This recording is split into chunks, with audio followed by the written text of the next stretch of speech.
Hey friends, so let's talk about self-care for a minute. It's important. You need that time to relax, refresh, renew yourself. So what do? Is it a long walk in the woods with peace and quiet? Do you lock yourself in the bathroom for as long as you can if you're a parent? And maybe take a long bath, hot shower, maybe read a book, maybe you just chill out and watch TV. Whatever the case may be, whatever you consider self-care, I'm not telling you that it's not important, because it is. We all need time to decompose, refresh ourselves from work, stress, kids, family, school, whatever it is going on. But you know what the best self-care is? The best self-care in the whole wide world, that's never going to let you down, that's never going to disappoint you, that's never going to fail, is time with God. And that time is precious. So how do you get that time? Be prayer and reading your Bible. And we are told to pray continuously.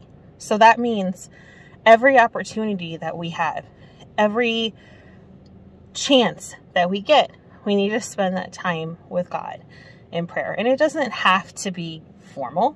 It doesn't have to be something that, you feel you need to lock yourself up in your prayer closet or wherever you go to pray in private. It can be while you're driving your car. It can be while you're walking through the woods. It can be while you're floating around the pool. It could be while you're sitting at work. It can be anywhere. That's the great thing about prayer. God is always there to listen, and God will always listen to you. It doesn't have to be formal. It doesn't have to be complex. It doesn't have to be beautiful. As long as you are praying, you're getting there. So, the other one, read your Bible. You may say, well, I don't have time. I don't have a place to carry it. Maybe it's not okay to take it out at work or school. Maybe it's not okay to take it out in a place where you live because maybe you will be persecuted. Okay, there are alternatives. You can read the Bible on your phone. There are some apps. You can read your Bible if you go to a library. You can read it online. You can read it online at home. So there are alternatives to having the actual physical book. There's lots of ways to connect with the Bible, even if it's a verse at a time. You can look up single verses. You can look up verses in particular situations. So if you are having trouble with anxiety, if you're having trouble in your marriage, if you're having trouble sleeping, there are different verses that will help you with each one of these. So how do these two things relate to self-care? Well, when you spend time with God, you're at peace. You are focused on Him, and He is focused on you. And you're going to find peace. You're going to find comfort. You're going to feel His presence around you.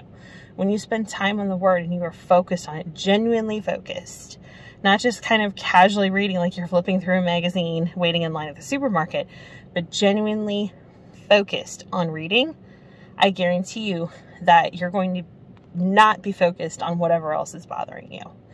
And you're going to get engaged in it. I promise you, even some of the more, I don't want to say boring, but tedious kinds of genealogy. And maybe some people are really into that. But for me, it's really tough sometimes to have those big, long lists of names of the parents and the children, and all of the genealogy kind of gets very bogged down in my mind. And I struggle with this, me being honest. But there's a point to that, and you'll start to make those connections. Oh, that's where this person comes in. Oh, that's why this particular number is important. That's why this particular phrase is important, because this person said that. Whatever the case may be, you're going to find that when you're engaged with the Bible, the rest of the world is just kind of going to melt away. So, take some time to have self-care with God. It's not going to hurt. It's definitely going to help. And it's going to help your relationship with God, which ultimately we want to do anyway. So, take even 5 minutes to engage in prayer. And maybe another 5 minutes to spend time with some format of the Bible. Whether it's an app, whether it's the physical book, whether it's a verse or two that you looked up. But take time to engage. Take time to be thankful for the Father in your life. And I promise you, you won't regret it. I hope that you can find peace and comfort in your self-care with God today.